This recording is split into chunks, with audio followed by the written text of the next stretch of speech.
अस्सलाम वालेकुम। जैसे कि आपको हम साइप्रस के बारे में इंफॉर्मेशन प्रोवाइड कर रहे थे लास्ट टाइम, मैंने आपको बताया कि किन किन बच्चों का जो है वो साइप्रस में अप्लाई हो सकता है। आज मैं आपको बताऊंगा कि आपको जो है वो किन रिक्वायरमेंट्स को मीट करना है ताकि आपका साइप्रस में जो एडमिशन है वो कंफर्म हो जाए। बहुत से स्टूडेंट इस क्वेश्चन के ऊपर स्टक हो जाते हैं क्योंकि इस क्वेश्चन की इंफॉर्मेशन के लिए आपको तकरीबन यूनिवर्सिटीज़ की वेबसाइट्स को थॉरोली पढ़ना होता है कि आपके आइल्स पीटी के स्कोर्स कितने चाहिए, आपको इंटरमीडिएट में मैट्रिक में कितने स्कोर्स चाहिए। तो इस क्वेश्चन को जो है वो मैं आज रिजॉल्व करूँगा आपके साथ इस वीडियो में। एंड तक देखिएगा, इंशाल्लाह आपको इन्फॉर्मेटिव वीडियो लगेगी। सो फर्स्ट ऑफ ऑल मैं आपको बताता हूँ कि साइप्रस के अंदर जो है वो 4 किस्म के एडमिशन होते हैं। ठीक है, सबसे पहले आता है उन बच्चों का एडमिशन जो कि मैट्रिक के बाद साइप्रस में अपनी एजुकेशन कंटिन्यू करना चाहते हैं।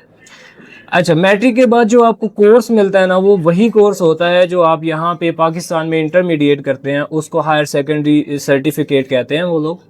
और इसमें जो है वो एंट्री रिक्वायरमेंट्स आपकी बहुत इजी हैं। आपको सिर्फ 60% मार्क्स चाहिए अपनी ये मैट्रिक के अंदर, और उसके बाद आपको आइल्स पीटी की तो रिक्वायरमेंट होती ही नहीं है।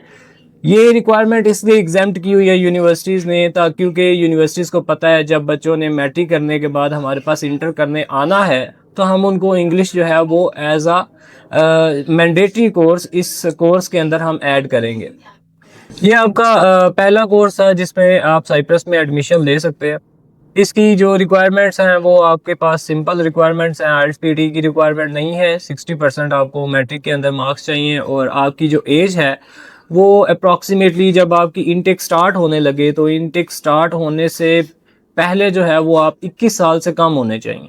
ठीक है, आप अगर 21 साल से ज़्यादा हो जाते हैं इनटेक स्टार्ट, जिस इनटेक में आप अप्लाई कर रहे हैं उसके स्टार्ट होने से पहले तक, तो फिर आप एलिजिबल नहीं है। तो ये आपकी मैट्रिक बेस्ड जो कोर्स साइप्रस प्रोवाइड करता है उसके लिए ये रिक्वायरमेंट थी। फर्दर मोर हम चलते हैं उन बच्चों के पास जिन्होंने इंटरमीडिएट किया हुआ है।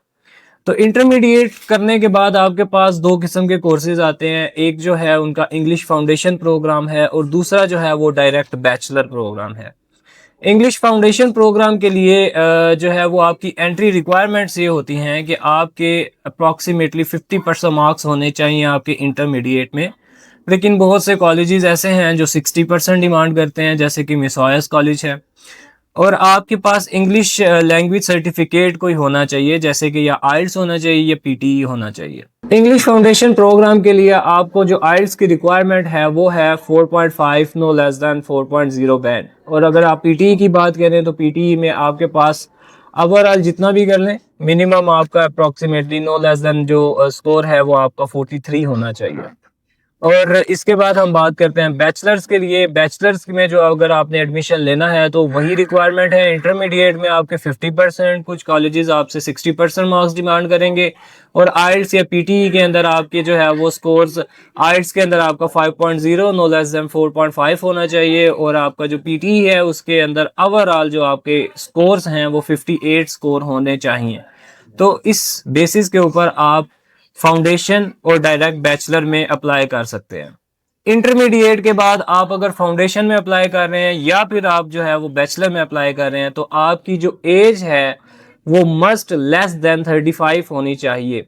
स्टडी गैप का इसमें कोई इशू नहीं होता। आपका स्टडी गैप अगर आपने जो है वो अपनी 17 या 18 ईयर जो है वो एज के अंदर इंटरमीडिएट कंप्लीट कर लिया था, लेकिन आप जो है वो 34 ईयर की एज में साइप्रस में नेक्स्ट अपनी एजुकेशन को कंटिन्यू करना चाहते हैं तो वो आपकी एजुकेशन कंटिन्यू हो जाएगी। तो ये 3 प्रोग्राम्स से जो हमने डिस्कस किए। चौथा प्रोग्राम जो है वो मास्टर का प्रोग्राम है। मास्टर के प्रोग्राम के लिए आपकी जो एज की एलिजिबिलिटी है वो आपकी 40 ईयर है। अगर आपकी एज 40 ईयर है तो आप साइप्रस में एडमिशन ले सकते हैं। और एडमिशन फॉर द मास्टर जो है वो सेम कैटेगरी है। आपका 4 ईयर बैचलर जो है वो कंप्लीट होना चाहिए। अगर आपने 2 year bachelor plus 2 year master किया है तब भी आपके जो मार्क्स हैं वो 50% होने चाहिए। 50 to 60% हैं। कुछ यूनिवर्सिटीज़ 50% पे भी आपको एडमिशन देती हैं। लो फीसिस में भी आती हैं वो यूनिवर्सिटीज़, और हाई फीसिस में भी आती हैं कुछ। जो अगर परसेंटेज की बात करें तो सेम क्राइटेरिया आपके जो 4 ईयर बैचलर है या आपने 2 year bachelor plus 2 year master किया है तो उसके अंदर आपका 50% या कुछ यूनिवर्सिटी जो हैं वो 60% डिमांड करती हैं। तो आपकी इतने अगर परसेंटेज है और आपकी आइल्स और पीटी की requirement same as the bachelor है, आपने जो है वो 5.0 overall no less than 4.5 IELTS के अंदर अपने स्कोर्स बनाने हैं, और पीटी के अंदर आपको जो है वो ओवरऑल 58 स्कोर चाहिए होंगे। तो इस बेसिस पे आपका मास्टर में भी अप्लाई हो जाएगा। तो ये थी एंट्री रिक्वायरमेंट्स क्राइटेरिया साइप्रस के लिए। अगर आप इन एलिजिबिलिटी क्राइटेरियाज को मीट करते हैं, आज ही आप हमारे ऑफिस को विजिट करें और अपना साइप्रस का जो एडमिशन है उसको कंफर्म करें।